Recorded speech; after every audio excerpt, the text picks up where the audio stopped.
bienvenue chez nous pour le 19e épisode du podcast des nous. Nous parlerons des deux films Ça ou It. Ça est ici.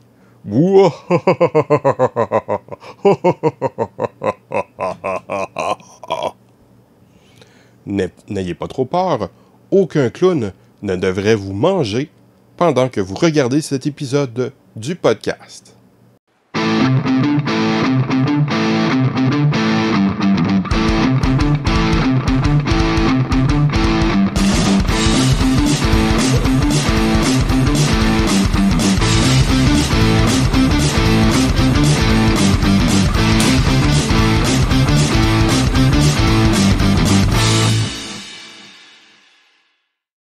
Voici maintenant la chronique culturelle.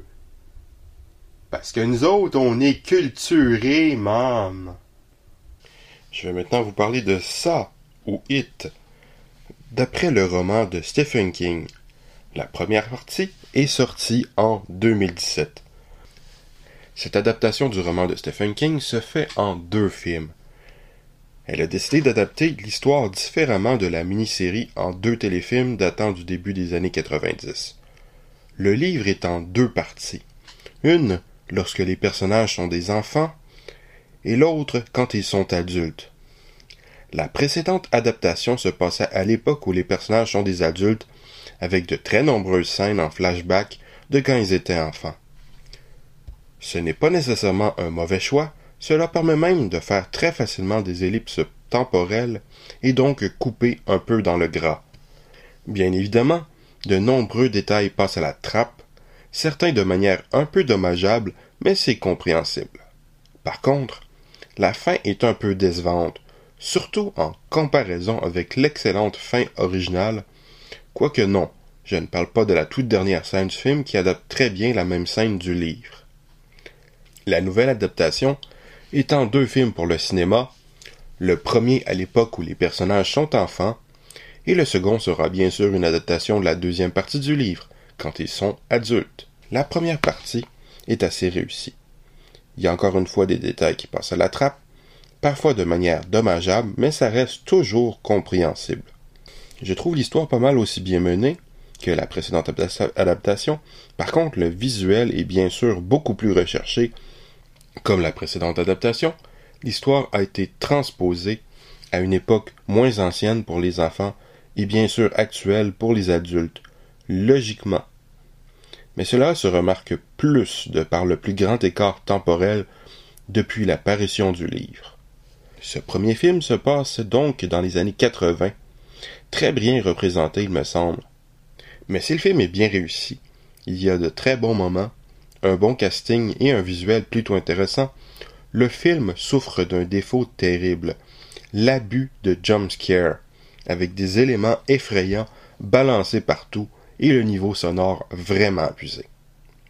Cela donne donc un film assez bien, mais très améliorable, en espérant que la suite sera meilleure. Pour ceux qui se souviennent de mon classement, je donne 5 sur 5 aux chefs-d'œuvre, 4 sur 5 aux œuvres qui se démarquent particulièrement, 3 sur 5 aux bons divertissements, 2 sur 5 aux œuvres moyennes et 1 sur 5 aux œuvres qui sont mauvaises, avec bien sûr un 0 sur 5 à ce qui est nul à chier tel que la présidence de Trump.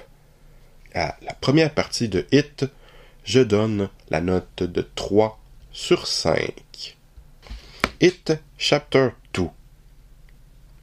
La première chose qu'on remarque en voyant ce film est le manque de cohérence avec le premier.